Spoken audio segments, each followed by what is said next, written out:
Di ma-remember mo, ang first ko na text sa'yo or ano ba, parang first na interaction natin after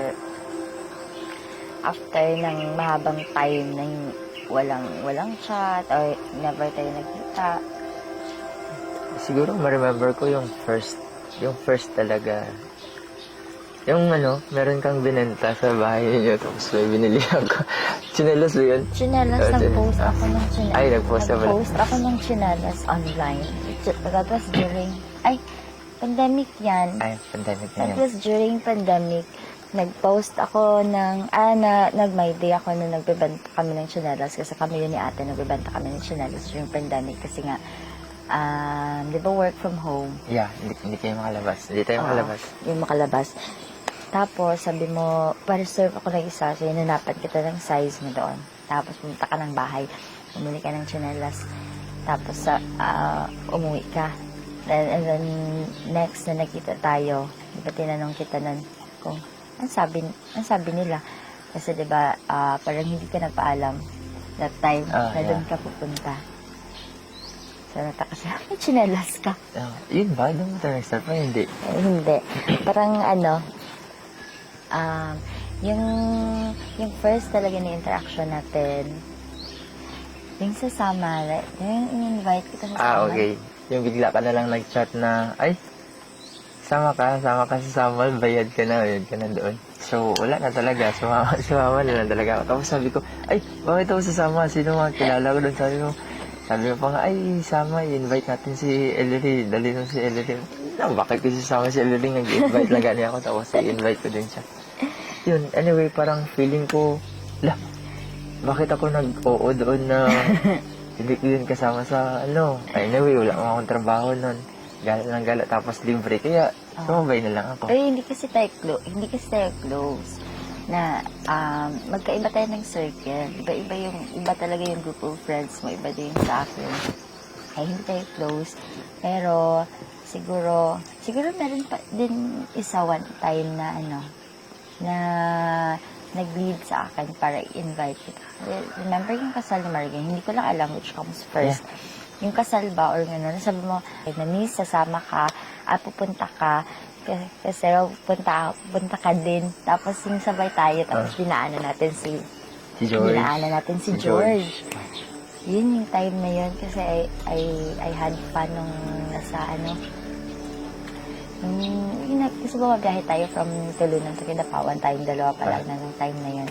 Tapos natin Kidapawan, 3 na tayo. Tapos na Google Map, tapos hindi makita yung address. Sobrang comfortable ako around you. So siguro yun siya yung time na yun na after that, nag-plan kami ng magsasamal kami. Island hopping, yun siya. Yes. So sinama kita. Pero siguro if wala ka doon, hindi ka sumama, dinecline mo sa bakit ako sasama ganito. Siguro hindi yun nagiging masaya na experience for me. Siyempre kasi Hindi ako matutulog. anong purpose ko bakit tumama ko sa Samal? Number 1, taga-bit-bit ng gamit. Number 2, taga-salo kahit na may life jacket, hindi mo din talaga marunong lumangoy. And number 3, I was there as your friend pa lang talaga, kaibigan. Yeah. Kasi wala lang, usual lang. Pero anyway, thankful din ako doon kasi siguro doon talaga nag-start na-appreciate mo yung humor na meron ako kasi like we were friends naman high school pero during that time mas na-realize ko na maganda din pala kasama si Anes na ganito. We are friends. Like, wala lang. Nag-enjoy lang. Without any, any intention to level up or to, yung mas, mag-go beyond sa friendship. Yes. But anyway, that's it. Doon man talaga nagsimula. And it was a nice experience. Yeah, masaya yun. Masaya Especially yun. yung part na, yung part na yung pauwi na. Yeah, yung Tapos, pauwi na yung sa bangka. Yung nag-uusap na tayo, sabi mo, alam mo yung anong tawag dyan sa kapag... Yung nagmi-meet yung ocean, saka yung clouds. Ocean, saka yung clouds. Tapos, hindi ko alam. And tapos yung nagkanta ka yung Horizon, and then parang doon na nag-start na nagkanta ka na. Tapos nakatulog ako sa, Sa shoulders. yes, nakatulog ako sa shoulders. Tapos you're like, alay na baga ko. Pero sige lang, okay lang, tulugan si Anes. So yun, maganda yun siya na experience. May mga, ano pa pala, may days pa pala after that na mag-chat. Remember nung nag-open kayo ng cafe sa inyo? Yung parang, yung parang short Yung orders. cafe? Dalawa kami ni Justin, pumunta kami doon.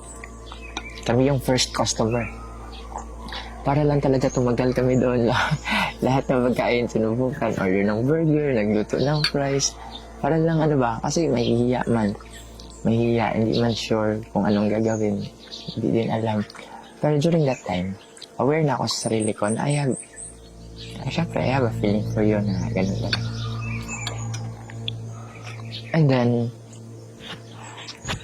I keep on doing those things lang. Nag-visit, nagpunta doon, palagi ka nang tinachat. And one thing, nag-wonder talaga ako during sa binyag ni Flint. Kasi I invited you. Pero hindi ka ninong. Sa binyag ni Flint, I was invited, pero hindi ako ninong. Anong gagawin niyo doon? Bakit ako doon? Tapos, nasama pa ako sa family picture. Tapos parang, parang ayaw mong umattend doon sa church, sa binyag. Ayaw mong sumama kina Sir Joven. Kasi hindi ako ninong. part of this. Kakain lang ako. Walang ganun sa bahay ka lang. Kakain ka lang. Then, tingala ko. Then, later on ko lang na-realize yung sinabi mo sa akin. Hindi awkward kasi awkward. Kaya hindi mo ako ginawa na ninang ni Flynn kasi he want me to be the daddy of Flynn. So, I'm so happy. Saya kasi hindi ko talaga na-realize mo na, bakit i-invite na ako siguro ang ganun na. Hindi ako ganun ka-special kasi I'm not the ninong. Pero may mas may mas magandang reason. Special pa pala. Magiging daddy pala, hindi pala magiging ninong. And, you know what? I started nung pinakilala mo ako sa family mo, you introduced me. I was so shy, siyempre. Nahiya. Sino ba naman na hindi ka nga nanligaw ng formal, hindi mo kinausap tapos ipapakilala. Ano ba yung kilala mo sa akin? Boyfriend na agad? Boyfriend. Di ba? Pinakilala niya ako sa parents niya, boyfriend na agad. Hindi sinabi na, may manliligaw ako, ganun. I was scared, pero I was so happy then. And during that time, ang nasa isip ko is, paano ko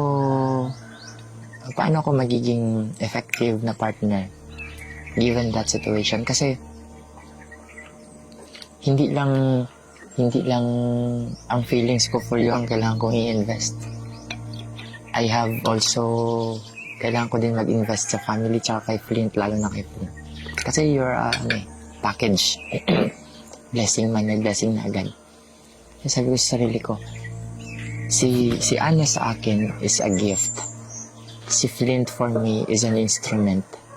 Kasi sa edad ko na yun, si Flint ang tumulong sa akin or siya ang nag-allow sa akin na mas mag-mature, to take responsibilities.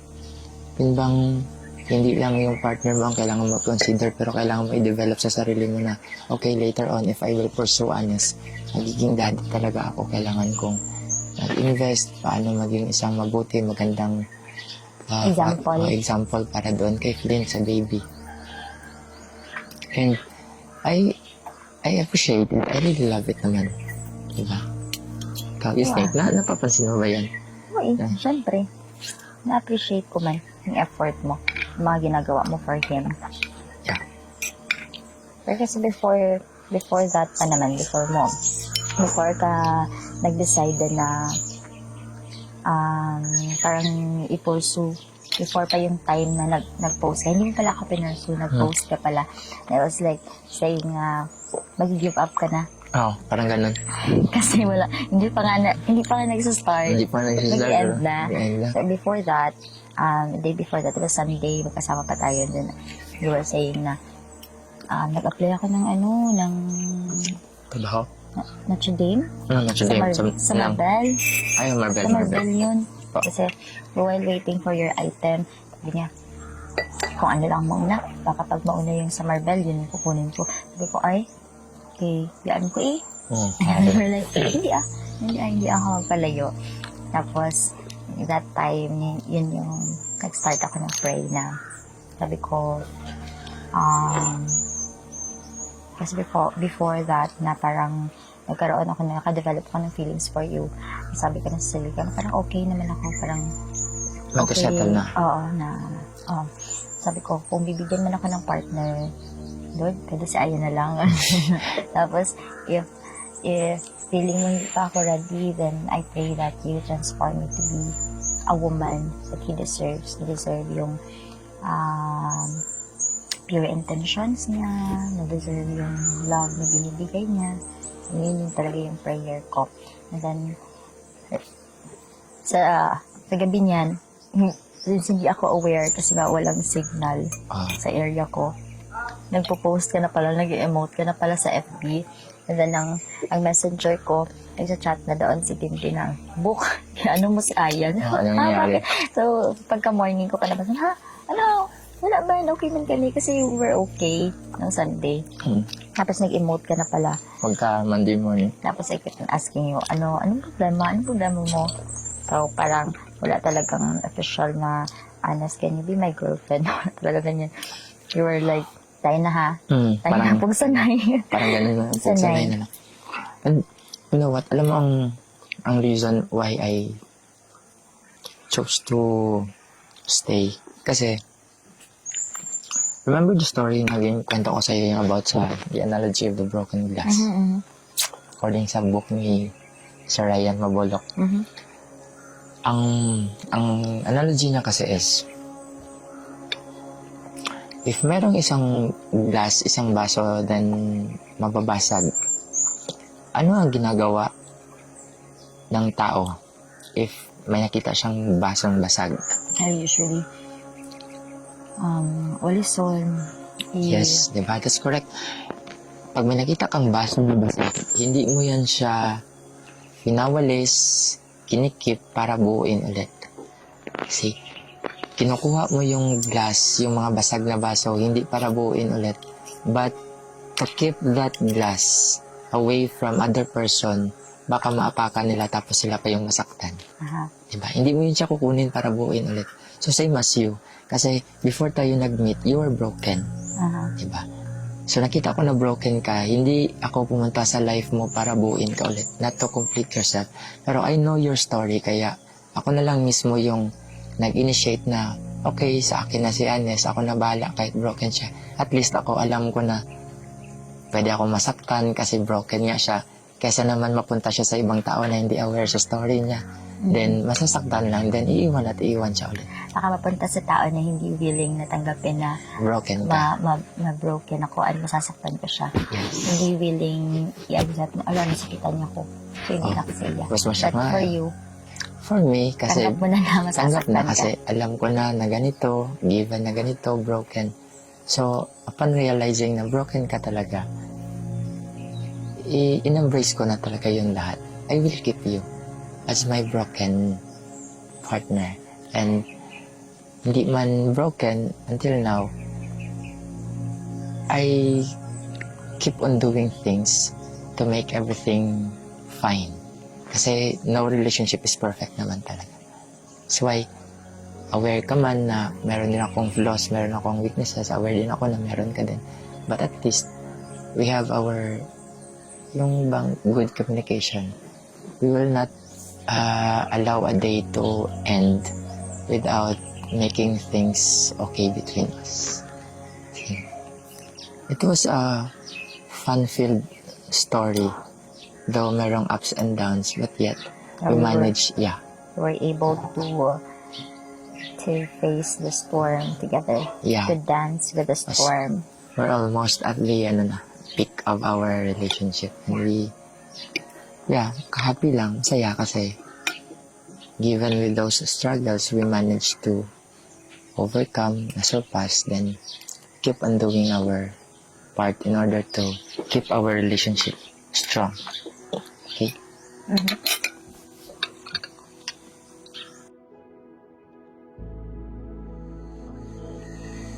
So, hindi mo na lang ako girlfriend.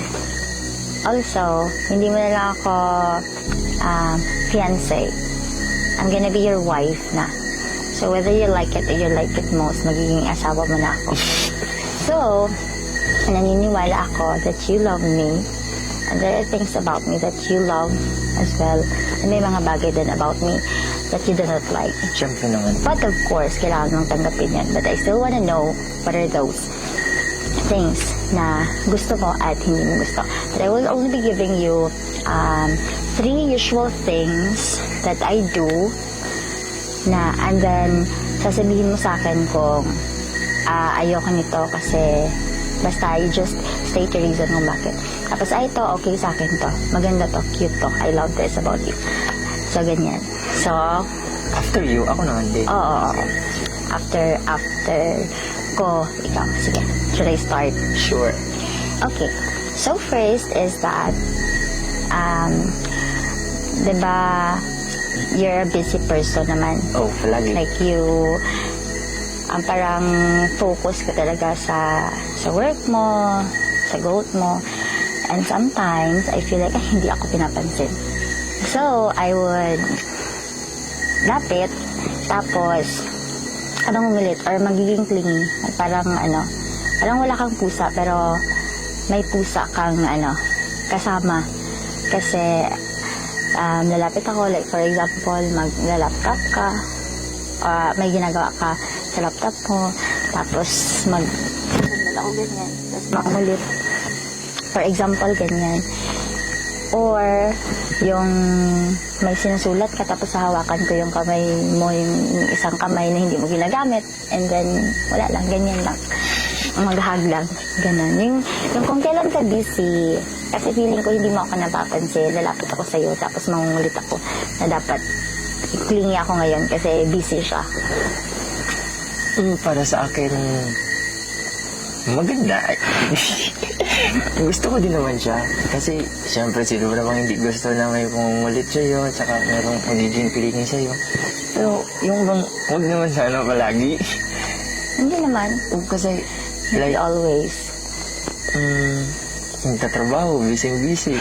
Yung 100% na concentration mo nasa trabaho, tapos may biglang lalapit sa'yo, tapos, though, hindi naman talaga siya masama. I really like it naman. Pero, I want it in moderation, syempre, kasi meron mga bagay na dapat ginagawa lang at proper time. Okay? So, moderation lang. Anyway, aside from that, that's good. Gusto ko yun. Pero diba, kapag ginagawa ko yan, syempre like, busy pa ko.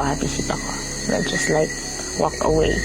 In first reaction ko na talaga agad yun. Kasi if I'm doing something, tapos parang medyo I feel na, parang inappropriate na didisturb ako. Reaction ko na talaga yun siya na, ganun. Minsan ma-offend ka, I'm sorry, pero that's it. Pero anyway, I love it. I love everything about you. Anyway, I don't get offended. I don't care. I'm just clingy. Okay. I just wanna sabad you whenever I want to sabad. But of course, I'm gonna do it in moderation since sinabi mo nga na there are times that you want to really focus on your work. Next is that isa sa mga usual ko na ginagawa is that I would ask you random questions. Like for example, mayroong bagong chika, may mga bagong chismis, kahit yung iba hindi mo kilala pero kilala ko kasi nagmamarites ako sa social media, or sometimes yung sa mga celebrity, tapos I would ask you, what's your take on this issue, ganito, ganyan. So, how do you find that? Kasi minsan parang tulala ka pa pag tinatanong kita, you were not ready for the question, I would just ask you that. Tapos, ano na naman yan? Ano galing yan eh? Tapos i-explain ko pa sa'yo, kasi dapat sagutan mo talaga, hindi pwedeng hindi mo sagutin, kasi kailangan sagutin mo kasi I asked you. So for me, Tapos, syempre, una, masashock ka talaga. Bakit ako tatanungin ako? Like, for example, kay Bea at kay Dominic. Ano, alam ko doon sa dalawa. Bakit tatanong sa akin yung nangyari sa kanila? Pero anyway, yung way or the way na tinatanong mo ako, it allows us to have a more meaningful tsaka senseful na conversation kasi ako, sabihin mo kasi na, ay, nagagandahan ka doon sa mga kinikwento ko sometimes. Pero pag ako kasi talaga yung mag-initiate, nagiging boring, lumalabas na weirdo ako.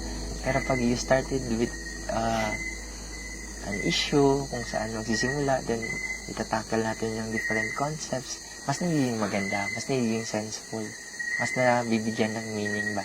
Hindi ako lumalabas na weird, but rather mas nagiging matalino ako. Di ba ganun sa dulo na sabi ko nga, o di ba, bright ka no, di ba ganun. Okay, oo, kasi minsan may mga gusto akong marinig sa'yo kasi you know naman how I love talking to you or with you. Kasi nga madami akong mga nakukuha na, for example, wisdom, o yung may mga philosophy ka minsan na mga nasisingit na gustong-gusto ko, sometimes nagagamit ko siya sa klase ko. And one of the reasons also is that gusto ko na, kasi minsan pag nagtatanong ako sa'yo, before kita tinanong, before ko kukunin yung idea mo, I already have my own position or I already have my own stand on the issue. Tapos tatanungin kita, tapos gustong-gusto ko kapag yung sagot mo is against doon sa answer ko. Kasi gustong-gusto ko pag pinaprove ko sa'yo na mali ka. Tapos at the end of the conversation, panalo ako. Na tama ako. See? Mali yung idea mo. Kasi hindi kasi ganito, dapat ganyan. Okay, so ganyan. So, nag-enjoy ako every time na yun yung mga pinag-uusapan natin. Kasi parang minsan lang, hindi siya masyado natin nagagawa na nagsishare ka ng idea mo about something, tapos ako din, ganun. Tapos wala lang, minsan lang talaga, parang masarap ka lang asarin na kapag natatalo ka kasi napipikon ka. It's like, one time na yung sinasabi mo sa akin na hindi mo pwedeng gamitin, hindi ka pwedeng gumawa ng website gamit ito na, ano yan? Email kasi parang gamit ito na email kasi magkaiba sila ng domain, hindi ma-access. And then I was just like, no, I will try and I will like prove to you na mali ka, ma-access ka to. And then nung na-access ng isang account ko, and I was like, oh, see, di ba na-access? Tapos napikon ka, nagalit ka. I was so happy kasi mali ka, tapos tama ako, tapos napikon ka. So, yun lang. I was so happy about that. Yun yung mga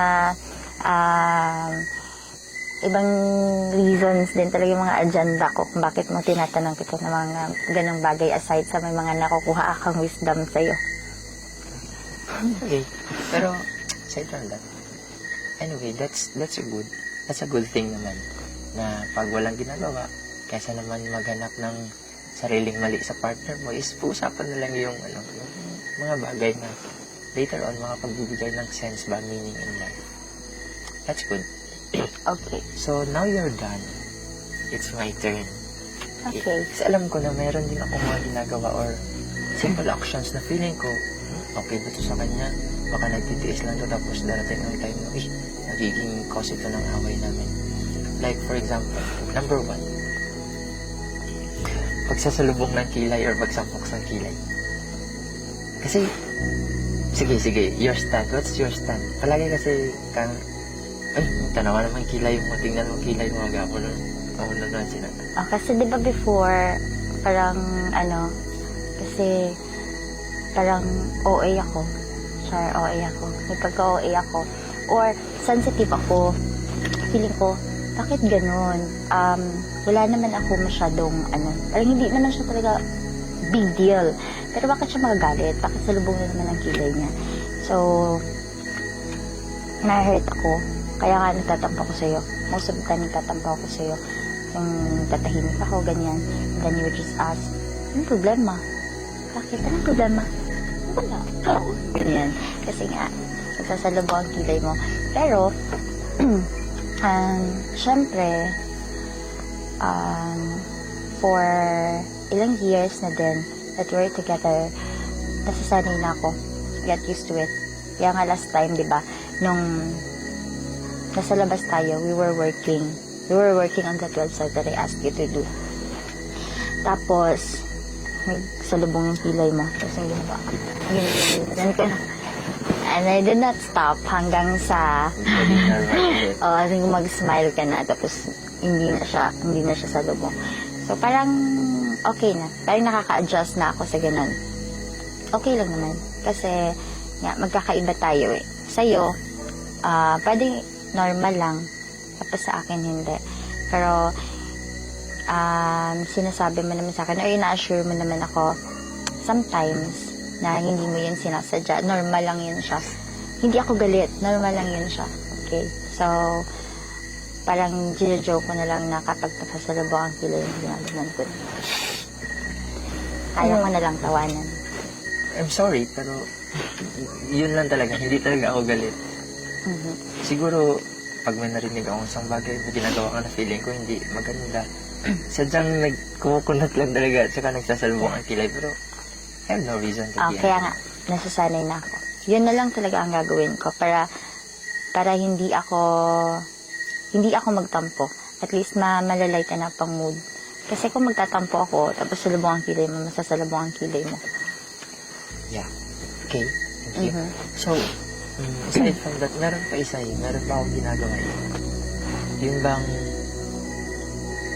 every time na like, you know, sa bahay tayo, merong ginagawa like magluluto, maghugas ng plato, Mhm. bibili ng kung ano-ano. Gusto ko talaga andyan ka. Wala ka naman talagang gagawin. Tatayo lang talaga dyan. Mami, dito ka lang. Ako na maghugas. Dito ka lang. Magluluto ako dyan ka lang. Basta dyan ka lang. Wala kang gagawin dyan. You find it good or should I say bad?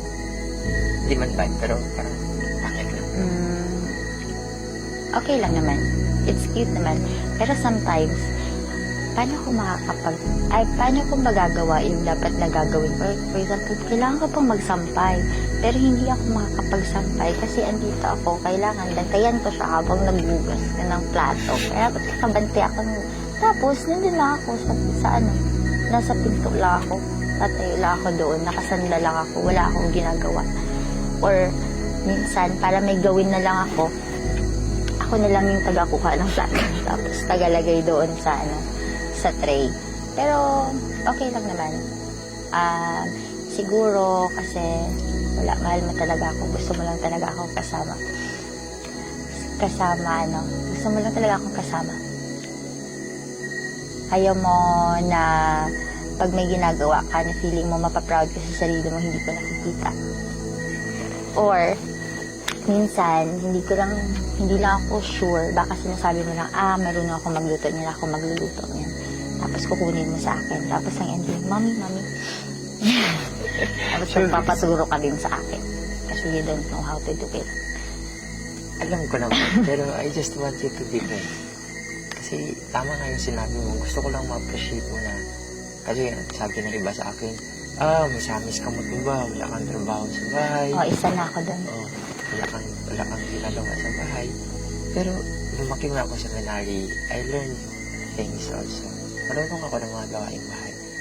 Hindi ko man kailangan i-prove sa lahat ng tao na marunong ako na. I just want you, ikaw man ang number one ko na fan.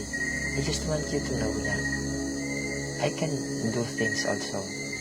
Na I can be a typical or a good husband also. Okay.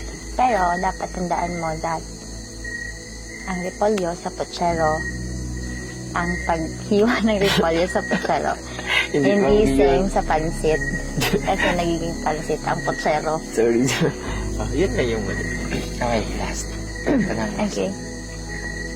Sa lahat ng mga bagay na ginagawa ko, ito talaga yung palagi kong ini-insist. Hindi ko alam kung okay lang sa'yo or bad.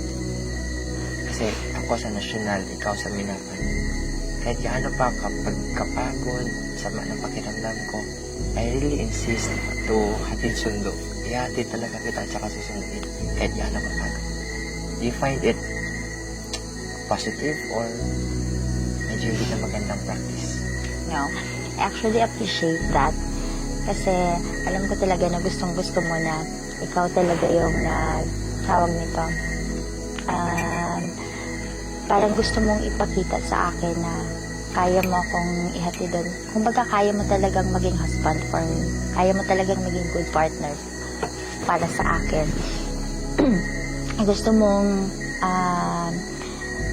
mong ma-feel ko na andyan ka, na whenever I need you, na whenever every time kailangan na may makatid sa akin doon, andyan ka, na-appreciate ko talaga yun. Gustong-gusto ko talaga din yun na hinatid mo ako.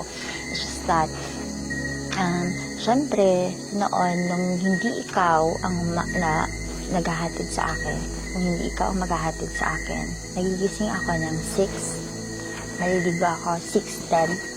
Tapos sabi ko, si Ma'am Hazel, dadaan si Ma'am Hazel na mga 6:40 or 6:30, kaya ko pa maligo ng mga, sige, kaya ko pa, hindi pa, sakto pa yan na matatapos ako, andyan na si Ma'am Hazel. But, ikaw na ang naghahatid sa akin, kailangan ko nang gumising ng 5:30 or 4. Dapat pag 5:30, pagising ko, nakaligo na ako, nakabihis na ako at 6, nakakain na ako.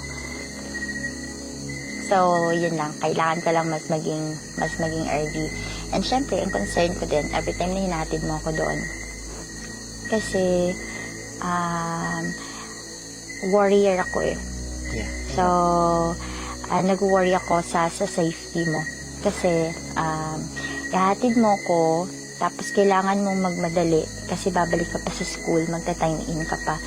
So, iniisip ko na baka pag hindi mo na ako kasama pabalik, bibilisan mo and we do not know what will happen next. So, yun lang talaga ang worry ko. Pero check ko talaga yung phone ko. Dapat 7:15 or 7:20 wala akong matanggap na message na ganito, ganyan. Kasi that means, okay lang yun siya. Nakadating na yun siya ng school.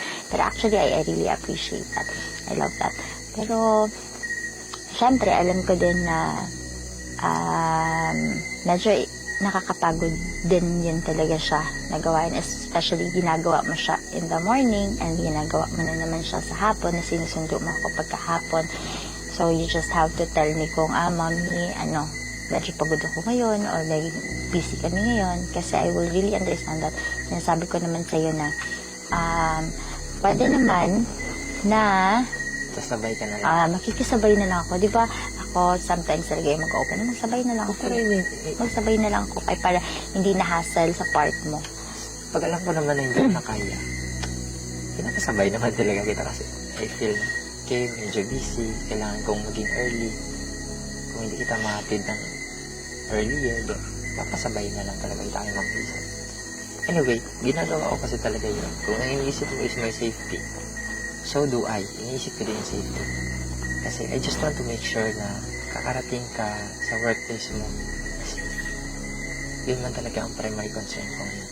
Ihatid kita, susunduin, parehas tayong babalik sa bahay, na buo, walang nangyayaring masama. Okay. Sige. Right? Sige. So, yun lang. So, ang masasabi ko lang is that kung may mga bagay man that na nagtatampo ako, may acts ka man na nagtatampo ako, baka you might think na baka galit si Ana sa akin, baka kasi hindi ko nagustuhan yung ginawa mo, galit ako sa'yo, or i-attack kita personally as a person. But actually, kung may problema man, ang problema lang, or magtatampo lang ako dun sa act mismo, pero hindi ikaw yung problema, because of course, kahit ano pang gawin mo, you know naman that I love you. Yes, I love you more. I love you. Pero sinasabi ko lang yung mga bagay na ayoko ng ganito, so that ma-assess mo din yung mga ginagawa mo. Same goes with me. Yes.